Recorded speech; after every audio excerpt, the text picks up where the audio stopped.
തെരച്ചിലിന്റെ വളരെ പ്രധാനപ്പെട്ട ഒരു നിമിഷത്തിലൂടെയാണ് നമ്മൾ കടന്നു പോകുന്നത്.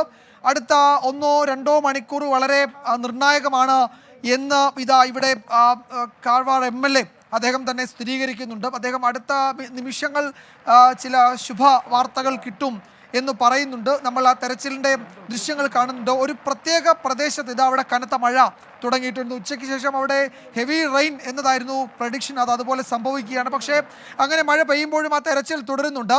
അതായത് കഴിഞ്ഞ 2-2.5 മണിക്കൂറായി ആ പുഴയോരത്ത് ഒരു പ്രത്യേക സ്ഥലത്താണ് ഈ തെരച്ചിൽ കേന്ദ്രീകരിക്കുന്നത്. നമ്മൾ ഇന്ന് ഉച്ചയോടെ അവിടെ എത്തിച്ച ആ വലിയ മണ്ണുമാന്തി യന്ത്രമടക്കം അവിടെ തെരച്ചിലിന് കൊണ്ടുവന്നിട്ടുണ്ട്. അവിടെ നിന്ന് ഹിറ്റാച്ചി മെഷീനുകൾ വലിയ തോതിൽ മണ്ണ് അവിടെ നിന്ന് നീക്കം ചെയ്യുന്നുണ്ട്. കഴിഞ്ഞ 2 മണിക്കൂറിലേറെയായി ഒരൊറ്റ സ്ഥലത്ത് ഈ തെരച്ചിൽ കേന്ദ്രീകരിക്കുകയാണ്. അത് ചില പ്രധാനപ്പെട്ട സൂചനകളുടെ അടിസ്ഥാനത്തിലാണ് എന്നിതാ ഇപ്പോൾ MLAയും സ്ഥിരീകരിക്കുന്നുണ്ട്. എന്താണ് ആ സൂചന എന്നത് സംബന്ധിച്ച് ഔദ്യോഗികമായ ഒരു പ്രതികരണം ലഭ്യമായിട്ടില്ല. പക്ഷേ അവിടെ ആ കൂടിക്കിടക്കുന്ന മണ്ണിൽ എന്തോ ഒന്ന് അകപ്പെട്ടിട്ടുണ്ട് എന്നൊരു വിവരം കേന്ദ്രങ്ങളിൽ ഈ പരിശോധന നടത്തുന്ന ചില കേന്ദ്രങ്ങളിലേക്ക് എത്തിയിട്ടുണ്ട്. അതിൻ്റെ അടിസ്ഥാനത്തിലാണ് ആ ഒരു പ്രദേശത്ത് വ്യാപകമായി തെരച്ചിൽ നടക്കുന്നത്. ഒരു പ്രദേശം കേന്ദ്രീകരിച്ച് തെരച്ചിൽ പുരോഗമിക്കുന്നത്. വളരെ ശക്തമായ മഴ അവിടെ പെയ്യുന്നുണ്ട്. ആ മഴ പെയ്യുമ്പോഴും ആ തെരച്ചിൽ അവിടെ തുടരുന്നുണ്ട്. ഇത്തരം വലിയ എക്യുപ്മെൻറ്റ്സ് അവിടെ തെരച്ചിലിന് എത്തിക്കുമ്പോൾ അവിടെ മഴ അതിന് തടസ്സമാകുന്നില്ല. കാരണം ഇപ്പോൾ തെരച്ചിൽ നടക്കുന്നത് കരയോട് ചേർന്ന് പുഴയുടെ ഭാഗത്ത് എന്ന് വെച്ചാൽ ഏതാണ്ട് 100-150 മീറ്റർ ഉയരത്തിൽ നിന്ന് ആ മണ്ണ് മുഴുവൻ ഒഴുകി പുഴയിലേക്ക് എത്തിയ ഒരു പ്രത്യേക പ്രദേശത്താണ് ആ തെരച്ചിൽ ഇപ്പോൾ നീങ്ങുന്നത്. അതുകൊണ്ട് ആ പുഴക്കരയിൽ ആ സമയത്തുണ്ടായിരുന്ന സകലതിനെയും അത് വലിച്ചുകൊണ്ട് ആ ഭാഗത്തേക്ക് പോയിട്ടുണ്ടാകാം, അല്ലെങ്കിൽ നിരങ്ങി ആ ഭാഗത്തേക്ക് വീണിട്ടുണ്ടാകാം. അങ്ങനെയാണെങ്കിൽ അർജുൻ ഓടിച്ച ലോറിയും ആ ഭാഗത്തേക്ക് വീണിട്ടുണ്ടാകും എന്ന ഒരു സംശയം, അത് ബലപ്പെട്ട സംശയമാണ്.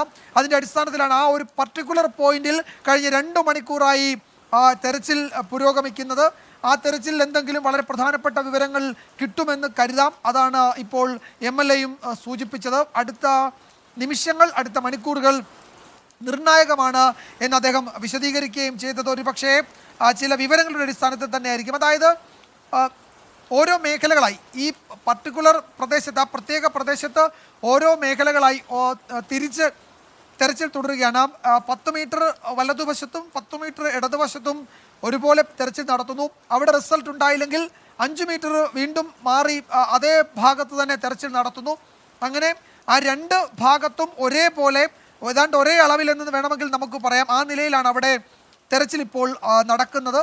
അത് ചില നിർണായക റിസൾട്ട് ഉണ്ടാക്കുന്ന തെരച്ചിലാകും എന്നാണ് പ്രതീക്ഷിക്കേണ്ടത്.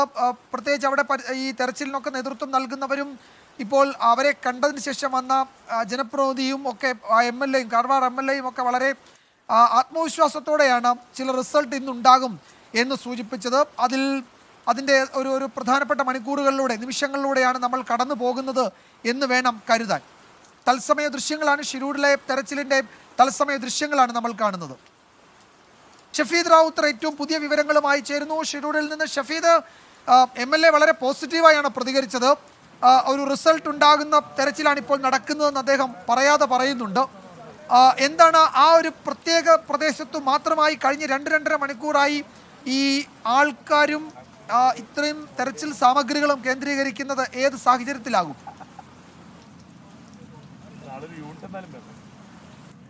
വിജയകുമാർ, ഉറപ്പായിട്ടും. കാരണം 2 പ്രധാനപ്പെട്ട കാര്യങ്ങൾ ഇതുമായി ബന്ധപ്പെട്ട് ചൂണ്ടിക്കാണിക്കാനുണ്ട്. അതിലൊന്നാമത്തെ കാര്യം, വിജയകുമാർ മുൻപ് സൂചിപ്പിച്ചതുപോലെ തന്നെ ഈ മലയിടിഞ്ഞ് റോഡും കഴിഞ്ഞ് ഇവിടെ ഉണ്ടായിരുന്ന ഒരു ചായക്കട, നിർത്തിയിട്ടിരുന്ന ലോറികൾ, അതൊക്കെ കടപുഴകി താഴേക്ക് നദിയിലേക്ക് പതിച്ചു എന്ന് കഴിഞ്ഞ ദിവസം തൊട്ടപ്പുറത്തെ കരയിലുള്ള ഒരു ദൃക്സാക്ഷി അടക്കമുള്ള ആളുകൾ പറഞ്ഞിരുന്നു. അപ്പോൾ സ്വാഭാവികമായും ഈ പ്രദേശത്ത് മുൻപ് തന്നെ കർണാടക ജില്ലാ ഭരണകൂടം ഇതുമായി ബന്ധപ്പെട്ട തെരച്ചിൽ നടത്താൻ ഒരുങ്ങിയപ്പോൾ ഈ കേരളത്തിൽ നിന്ന് പോയ ചിലരുടെയൊക്കെ സംശയത്തിന്റെ അടിസ്ഥാനത്തിൽ കൂടിയായിരുന്നു നമ്മൾ ആദ്യം ഈ റോഡിനപ്പുറത്തെ വശം കേന്ദ്രീകരിച്ച് പരിശോധന നടത്തി. എന്നാൽ അവിടെയെങ്കിലും കണ്ടെത്താൻ കഴിഞ്ഞിട്ടില്ല. അപ്പോൾ വാട്ട് നെക്സ്റ്റ് എന്നുള്ള തീരുമാനത്തിൽ നിന്നാണ് ഇന്നലെ വൈകുന്നേരത്തോടു കൂടി ഈ നദിക്ക് സമീപത്തുള്ള സ്ഥലത്ത്, അതായത് നദിയോട് ചേർന്നിരിക്കുന്ന ആ പ്രദേശത്ത് പരിശോധന നടത്താൻ തീരുമാനിച്ചിട്ടുള്ളത്. ഇപ്പോഴും നമുക്ക് ദൃശ്യങ്ങൾ കാണാൻ സാധിക്കും.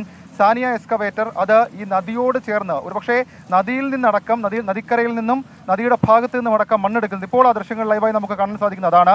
ആ നീളൻ കൈ അത് ഈ നദിയുടെ ഭാഗത്തു നിന്നുള്ള മണ്ണ് അതിങ്ങനെ നീക്കിക്കൊണ്ട് വരികയാണ്. ഏതാണ്ട് ഒരു 20 മീറ്റർ പ്രദേശത്ത് അങ്ങോട്ടും ഇങ്ങോട്ടേക്ക് മാറി പരിശോധന നടത്താനാണ് ഇപ്പോൾ കർണാടക ജില്ലാ ഭരണകൂടം തീരുമാനിച്ച ഏറ്റവും പ്രധാനപ്പെട്ട കാര്യം. ആവശ്യമെങ്കിൽ ഒരു സാനി എക്സ്കവേറ്ററൂടെ കൊണ്ടുവരുമെന്ന് അല്പസമയം മുൻപ് കാർവാർ MLA പറഞ്ഞിട്ടുണ്ട്. അപ്പോൾ സ്വാഭാവികമായും ആ പ്രദേശം കേന്ദ്രീകരിച്ച് തന്നെ പരിശോധന നടത്താനാണ് നിലവിലെടുത്തിരിക്കുന്ന തീരുമാനം. അതൊരു റിസൾട്ടിലേക്ക് പോകുമോ ഇല്ലയോ എന്നുള്ള കാര്യം നമുക്ക് ഇപ്പോൾ സ്ഥിരീകരിച്ച് പറയാൻ കഴിയില്ല.